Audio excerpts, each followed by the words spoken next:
Hi, thanks, Mike. Good afternoon. My name is Karen Liu. I'm with Nubis Communications, and we are a solution technology provider. But what I wanted to share with you today is actually the application that we're finding resonates with our solution. So we've heard all the same requirements that have been discussed endlessly, in the session that we've heard: picojoules per bit, dollars per gigabit. And we set off to build something that's energy efficient, that's low picojoules per bit. And what we found is that there was a need for high density of course, of course you want high density, but I think we've heard at this conference as well, the need for density has become more prominent lately. And so my talk is really focused on summarizing, generalizing. Obviously, I can't discuss actual customer cases, but some commonalities that we've observed as to why density has become so prominent. And I think it's quite interesting. This is very generic, I know. Like I said, I've had to generalize over what actual customers do, but we know about how the reticle limit has limited the size of a single XPU. And so the case that I'm really talking about is the GPU to GPU case that probably is the closest from what other people have discussed. And so what people have cleverly done to overcome that reticle limit is created these, I don't know if some people call it a chassis, I don't know if it's a node or not, it's a local pod, but essentially arrays of XPUs that are tightly packaged together on a single substrate of whatever material, usually a high density material. And that works very well to connect these with good throughput across the array so that it functions as closely as possible to a large XPU. And what we find is that then things fall off a cliff, just like they did when people hit the reticle limit. It's this local pod is reasonably well connected within itself, and then what? Then you come off of it, maybe with copper cables, but often at reduced throughput.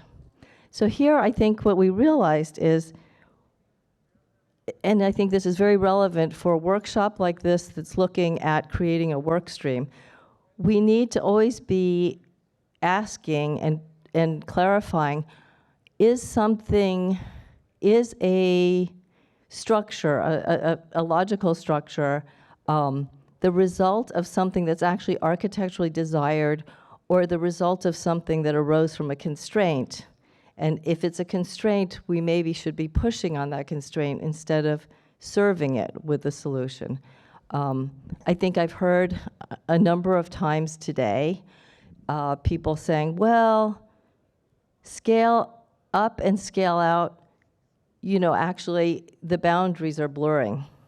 And that's exactly it. Scale up reached some kind of limit, and then scale out had to happen. It was not that it was desired to have scale up and scale out. And so the solution, in fact, that I want to describe here is trying to push the boundary of scale up to be broader, because frankly, with the kind of numbers that we're talking about in terms of growth rates, you need both. You can't just say, I've reached the limit of scale up, therefore I'm going to scale out.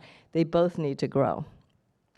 So what I wanted to talk about is a high density pod, what I'm calling pod-to-pod interconnect, which comes off of the edge of this local pod, which is constrained in its own size by, say, an HDBU substrate size, a silicon wafer size, some kind of high density packaging, and talks to another pod through these blue lines, right, in a way that resembles as much as possible like a chip-to-chip interconnect that would be on, say, within the local pod. So I've tried to depict in red the high energy interfaces that are external, traditional external networking, and then in gray, these interchip, low power, chip-to-chip sort of connections. And then the need that is not yet there that I think we're hoping to address here, all of us, is this kind of optical reach with as much chip edge density, as close to chip edge density as we can. So we want to both approach the low energy, but also the density, the throughput, because at the moment, both of those are, it's just night and day between within the pod and coming off of that edge.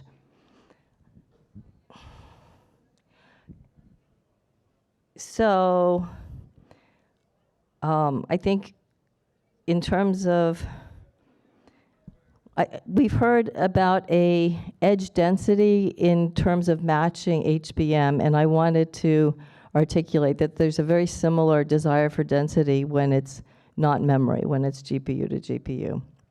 And this is something, or XPU to XPU. This is just a cartoon to depict that what happens is you filled your substrate as much as you can with as many chips as you can, and this might be 2 by 2 to 5 by 5 or whatever, but on that order, single digits. And then you need to take the edge of that substrate, what's left, and typically very little is left, and within that same high density packaging, get off of that into your, say, optical chiplet. So here, what we can see is recognize that this is now a intermediate or maybe a half step towards chiplet packaging, because this is not a chiplet per GPU, right, which is what we heard in the last couple of talks. This is saying, okay, we're still using electrical interconnect everywhere except right around the edge, and that's where we place the optical chiplets. And then you say, well, what is the density requirement? And oh, by the way, the large brown thing at the bottom was my poor attempt to depict today's copper connector, which is, let's say, the copper connector is not quite meeting the per GPU bandwidth requirement. It's a little bit larger than a single GPU. So the green square in the middle of the slide is an approximation, order of magnitude estimate of what the density requirement for such a case would be, and it's, say, 30 millimeters to match the reticle, right? Remember, those were reticle limited chips. And then something of a comparable order of border that's left. Because if you had more than that left, you would have crammed another GPU on, right? So it's less than that. So in terms of the tables, right, this is the kind of numbers that we wind up, and you see it's very similar. It's similarly terabits per second per millimeter, and copper cables currently, the current solution are much less, an order of magnitude less, as well as the shorter reach. So this is a case where if we could get that higher throughput and we could get the longer reach, then we've got an extension of the local pod to a distance-independent sort of scaling. So that this, I think Microsoft said this morning, what is the definition of local now, right? It's not desired from an application standpoint that something necessarily be local, time of flight aside.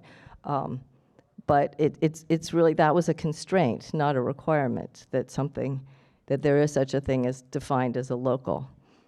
So what we have here is, and then now I'm moving to, in our case, our solution that addresses this high density need is shown in the lower left. This is a chiplet. This is a silicon photonic substrate on the bottom, which contains the optical routing, the optical modulator, the optical photodetectors for 16 lanes of 100 gigabits per second, TX and RX. And flip chipped on top are 4 chips, 2 TIAs and 2 drivers. They're all octal chips, so that's why there's 2 of each.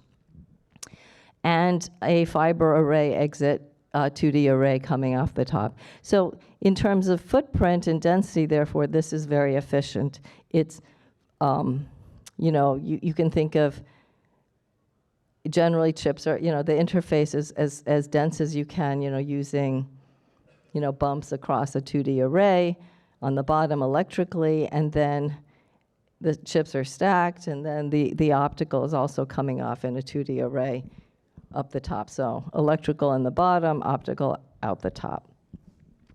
The technical details of this were actually presented this morning in a separate talk in the Future Technologies, I forget if it's symposium or the other one.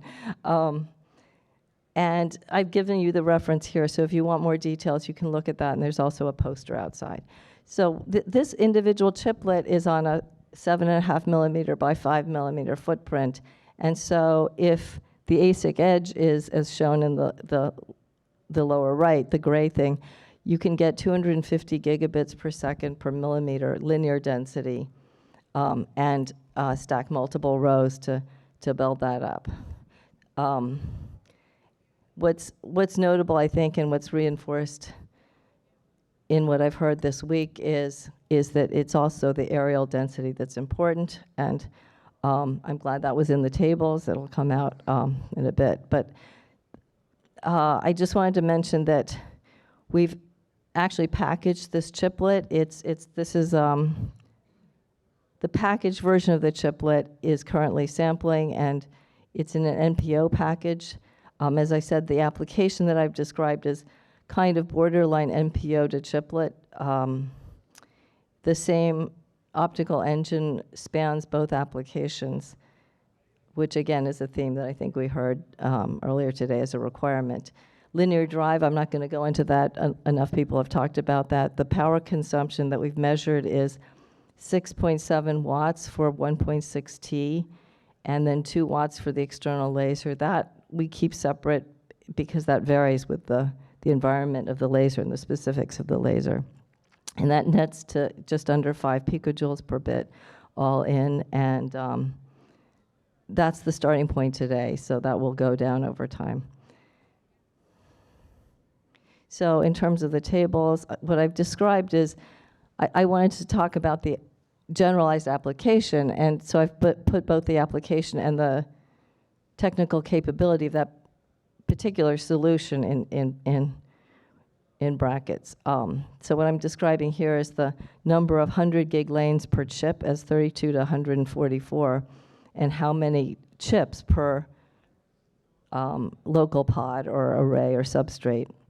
And then the question about links, I guess I have to ask, you know, it depends on how you define the link, because it depends on where it's going, right? And so one of the interesting things with the optical interconnect is that people can have a variety of topologies and, you know, toruses and so forth, all optically connected within what's considered you know, a local cluster. Again, this is unretimed, so the same arguments with low latency apply. You know, sub-nanosecond for the actual chips, and then time of flight dominates. As implemented, FEC is required. This is originally targeted for Ethernet. I think I didn't really clarify, but in the original diagram, again, from a convergence standpoint, this optical engine can serve both those blue links and the red links, so both the pod-to-pod intra-cluster and the external network.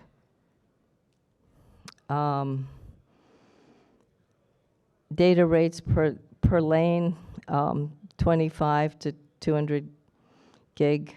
Number of lanes, right now it's 16, could be 32.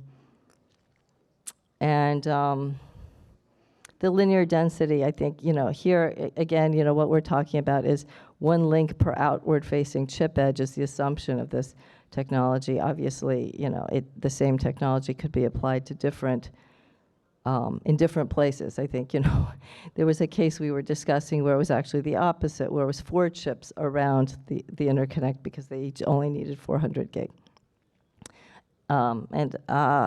As far as the total energy efficiencies, again, I think what surprised us is these were not hard requirements. There was just the statement that less is better. Yeah, generally we heard that less than 10 picojoules per bit for the whole link is desired, but how you split it up internally is you know, they were like, okay, that's up to them. And to Ali's point, yeah, many of these cases are assuming SerDes that are consuming, you know, 4 or 5, as much as 4 or 5 picojoules per bit already.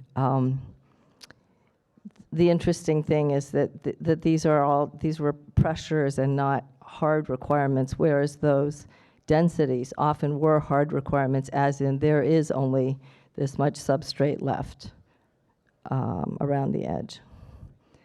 Let's see. Reach. Now, reach is interesting. You know, we've heard, oh, we only need to get to the next rack. It needs to be 3 meters. But then people will make comments like, because they're using copper today. And this is an example of what is a constraint versus a real requirement. The 3 meters comes because they're using copper. And the statement was, this is a literal quote, well, yeah, but once we get the optical and people are likely to want more. So again, you know, what is an actual requirement versus a constraint? You know, what chicken and egg, right? And the latency, again, is we already have our system working with copper, so the latency should be the same as copper for the same reach. It's not an absolute number, it's compatibility with what's already working. Let's see, what else? Yeah, I think that's really the those highlights of these tables that I wanted to call out.